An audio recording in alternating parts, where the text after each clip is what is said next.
Ask anyone about fear, and they will give you an earful.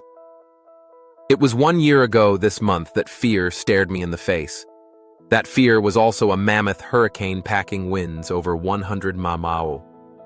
3 weeks later, just after getting used to having electricity again, another fear came knocking.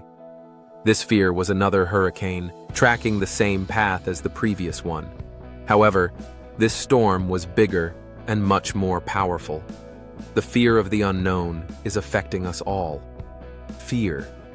We have all experienced it and, to some degree, are controlled by it. How do I know this about you? Think back to when you were a kid.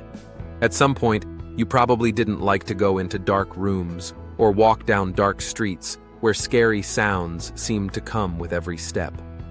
The feeling you felt then will cause you to reach for the light switch today. Or how about when you asked that special person out on a date and they all but laughed in your face, saying, "Not on your life." Fear. What is it? Some basic definitions include reverence and fear, but the type of fear is discomfort or pain. Most of us will avoid pain at all costs. What does this have to do with leadership? Good question. Recognizing how these fears influence your actions can help you lead with awareness and compassion. More than likely, at least one of these fears affects you every time you relate to a person on a leadership level. As fellow leaders, you may recognize these common fears in your own journey. 1. Rejection. I have never met anyone who likes to be rejected. Leaders who have had bad experiences with rejection will guard against rejection. Most often, I see this as the turtle syndrome.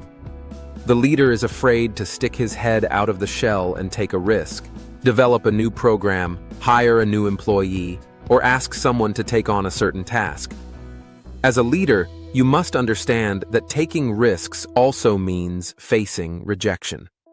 Having an idea rejected is hard, especially if it is one of your fears. As a leader, you must stop, assess your options, decide what to do, and then take action. 2. Loss of control. This fear is often seen in powerful personality types. It is not to say that the leader is a control freak, but control is a comfort zone to this person. The fear of losing control often manifests as a leadership style called micromanagement. In other words, the leader is afraid to delegate responsibilities because if things get out of control, he will not be able to take corrective action fast enough.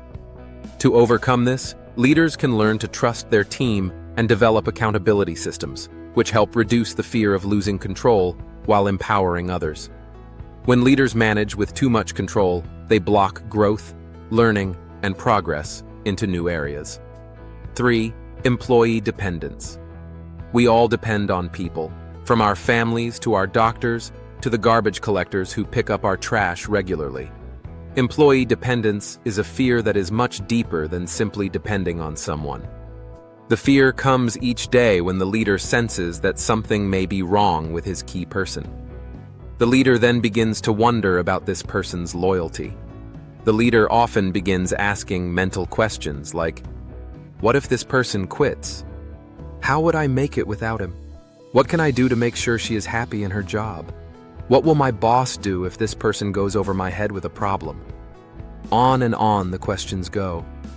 The grip of this fear is strong, but it must be eliminated. As the old saying goes, if you hold on too tight, it will slip through your fingers. 4. Financial challenges.